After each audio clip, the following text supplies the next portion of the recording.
চলছে। কিন্তু এই 15 বছরের উন্নয়নের পাঁচালির মধ্যে আমাদের তিলোত্তমা দিদির আমরা বিচার পাইনি। কিন্তু আরএসএস এর দুর্গা মাননীয়া ব্যানার্জি যখন ভোট আসে তখন মনে পড়ে এই বাংলার মেয়েকেই চাই, কিন্তু আমাদের তিলোত্তমা দিদির বিচার তিনি দিতে পারেন না। 9 বছরের তামান্নার বিচার তিনি দিতে পারেন না। আমরা রাস্তায় থাকবো নারী নিরাপত্তার জন্য। কি থাকবেন তো মায়েরা?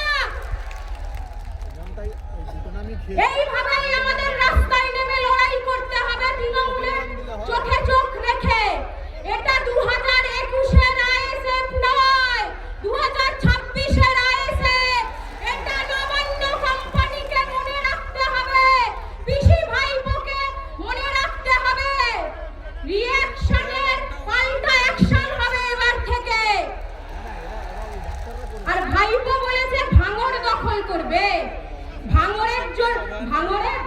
ভাইপোর জন্য ভাঙড়ের মা বোনেরাই কাফি, ছেলেদের লাগবে না, মা বোনেরাই এবারে বুঝে নেবে ভাঙড়ের।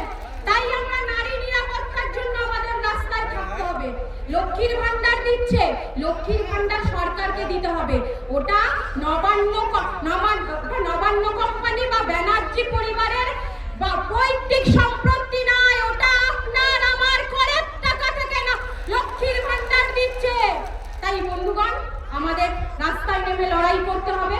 আমরা সবাই একসাথে লড়াই করব, চোখে চোখ রেখে লড়াই করব। 2026-এর বিধানসভা ইলেকশন হবে, হলো চোরদের বিরুদ্ধে, চাকরি চুরির বিরুদ্ধে। ভাইজানের নেতৃত্বে আমরা এগিয়ে যাব এবং সুষ্ঠু সমাজ গড়ে তুলব। এই বলে সমাপ্ত করলাম এবং আমি দুটো স্লোগান দেব, গলার আওয়াজটা যেন 14 তলা অবধি পৌঁছায়। ইনকিলাব জিন্দাবাদ, ইনকিলাব জিন্দাবাদ।